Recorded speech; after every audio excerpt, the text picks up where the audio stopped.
Hey, class 10th. So, the number 2 point is going to start differing strands with the movement. आपने non corporation movement को देखा, खिलाफत movement के साथ साथ आपने सत्याग्रह देखा। अब इसके इफ़ेक्ट्स आपको देखने हैं कि नॉन कॉरपोरेशन मूवमेंट और खिलाफत मूवमेंट जब जनवरी 1921 को स्टार्ट हुआ तो उसके इफ़ेक्ट्स कहाँ कहाँ पर कैसे कैसे रहे हैं, है ना। Various social groups participated in this movement, each with its own specific aspiration, right. सबके अलग अलग थे। मैंने आपको पहले भी शायद इस चीज़ से इंट्रोड्यूस कराया था कि इंडिया में इतना ज़्यादा कल्चर डिफ्रेंशिएशन है। लगभग 80 से 100 किलोमीटर पे एक लैंग्वेज, एक डायलेक्ट चेंज हो जाता है। तो बहुत सारे लोग इंडिया में रह रहे थे उसी टाइम से। हम बहुत सारे कल्चर का एक जुड़ाव हैं, एक उनका संगम है और सब साथ में रहते आए थे, है ना। तो इसी तरह से जो एक फ्रीडम की बात करिए या नेशनलिज्म के थॉट की बात करिए कि लोग अंग्रेज़ों से आज़ाद होना किसको मानते थे या अपनी ज़िंदगी को अच्छा होना किस लिए मानते थे, ये बहुत सारी चीज़ें अलग अलग थीं, है ना। सबके अपने अपने एस्पिरेशंस थे। All of them responded to the call of Swaraj, सबने स्वराज को रिस्पॉन्ड किया। But the term meant different things to different people, अलग लोगों पर अलग बातें होती ही हैं। ये कोई मतलब वैसे नेचुरल चीज़ है, इसमें कोई वैसा कंफ्यूजिव वाली पॉइंट नहीं है। तो यहाँ पर स्टार्ट होता है 2.1 the movement in the towns. अब टाउन में लोग कौन हैं? Middle class participated in the cities, thousands of students left government controlled schools and colleges, head masters and teachers resigned, lawyers gave up their legal practices. यही तो चल रहा था टाउन में। गवर्नमेंट स्कूल छोड़ दिए लड़कों ने, हेडमास्टर्स और टीचर्स ने अपनी जॉब्स छोड़ दी, स्कूल्स छोड़ दिए, लॉयर्स ने अपनी प्रैक्टिस को छोड़ दिया, काउंसिल इलेक्शन को बहुत ज़्यादा बाइकआउट किया गया, है ना।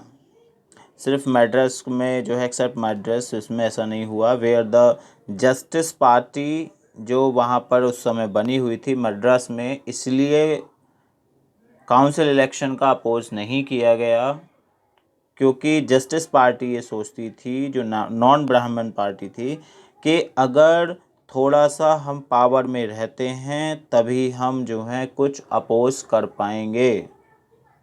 जो इसके बारे में हम पहले डिस्कस कर चुके हैं, है ना।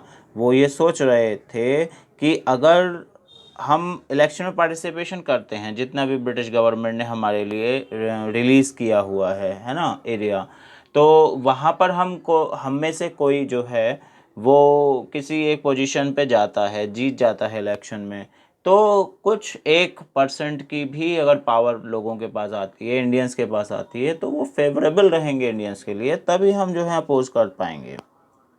एनसीईआरटी इसको लिखता है इस तरह से कि where the Justice Party the party of the non Brahmans felt that entering the council was one way of gaining some power, right? Something that usually only Brahmins had access to. ठीक है, तो उनका मानना कुछ इस तरह से था। अब देखिए आगे इकोनॉमिक फील्ड्स में क्या वो होता है। The effects of non corporation और non cooperation on the economic front were more dramatic. Foreign goods को बाइकआउट किया गया, लीगल शॉप्स को ज़बरदस्ती बंद करवा दिया गया, फॉरेन क्लोथ्स को जला दिया गया, जितना इंपोर्ट हो रहा था उसमें बहुत ज़्यादा गिरावट आ गई 21 से 22 के बीच में। और ये रिकॉर्डेबल है कि 102 करोड़ रुपीस से वो 57 करोड़ रुपीस पर आ गया था। कौन आ गया था? इंपोर्ट फ्रॉम फॉरेन, है ना। जो इंपोर्ट ऑफ फॉरेन क्लोथ्स जो हो रहे थे, ठीक है, जो कपड़े विदेशों से मंगाकर इंडिया में बेचे जा रहे थे, जिसको ब्रिटेन की मैनचेस्टर की मिल्स बनाती थी, मैनचेस्टर वहाँ पे जगह का नाम है, उसकी मिल्स बनाती थी उस कपड़े को, वो इंडिया में बिकने आता था, या मोस्टली जितनी भी कॉलोनीज उन्होंने उनके अंडर में थी उनमें बिकने जाता था। तो उसकी डिमांड में बहुत ज़्यादा कमी आ गई थी। लोगों ने जब सड़क पे रख के आग लगा दिया है तो वो दोबारा पहनने का मतलब नहीं हो जाता है ना। फॉरेन क्लोथ्स तो नहीं पहनने वाले हैं। तो असर क्या हुआ, in many places merchants and traders refused to trade in foreign goods और फिनेंस फॉरेन ट्रेड। ना तो फाइनेंस ट्रेड मतलब कि फॉरेन ट्रेड में पैसा लगाने को तैयार हुए वो, ना ही जो है चीज़ें बेचने और ख़रीदने के लिए तैयार हुए थे। As the boycott movement spread the people began discarding imported clothes and wearing only Indian ones. Production of Indian textile mills and handlooms went up. जब ऐसा हुआ तो यूज़ तो करना है, तो अब उन्होंने क्या यूज़ किया, इंडियन क्लोथ्स को यूज़ करना ज़्यादा हद तक शुरू कर दिया था जो हैंडलूम्स में बन रहे थे। लेकिन अब यहाँ पे थोड़ी सी प्रॉब्लम आने वाली है, क्योंकि अगर आपको खादी पहनने की एडवाइस इस मोमेंट में दी जा रही है तो खादी उतनी सस्ती नहीं है, राइट। खादी हर एक आदमी तक की पहुंच में उस टाइम पर नहीं थी, क्योंकि जब एक मास प्रोडक्शन होता था, हर एक गांव में खादी बनाई जाती थी, हर एक गांव में बहुत से पूरे पूरे गांव जो है वो धागा और कपड़ा बनाने का काम करते थे। लेकिन ब्रिटिशर्स ने उनको उन पूरे के पूरे गांव को ख़त्म करवा दिया ताकि उनकी मिल का कपड़ा बिक सके।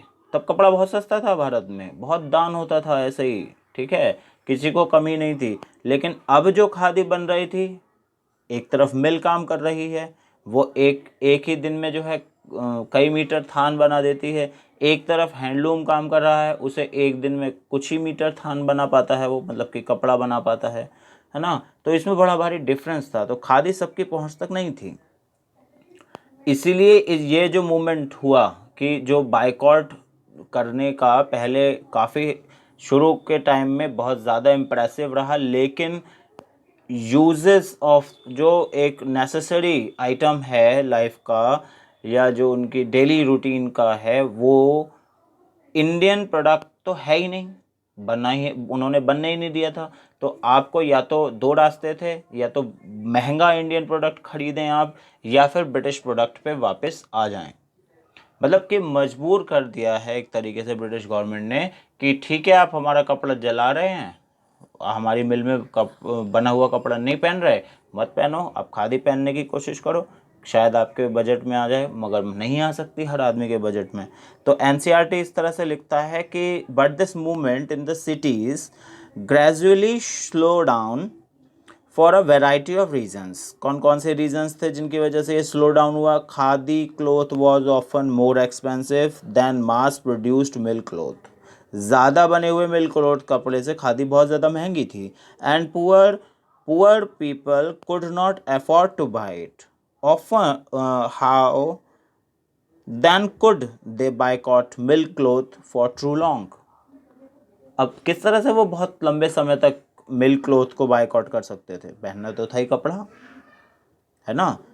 हर तरीके की ज़रूरत पड़ती है कपड़े की। अब कहाँ तक जो है आप जो खादी पर डिपेंड रहेंगे, खादी उतनी बनाने ही नहीं दी जा रही। जब बनती थी तो बहुत सस्ती थी, जब बहुत ही बनती थी इंडिया में, है ना। अब तो आप बनने ही नहीं दे रहे हैंडलूम में।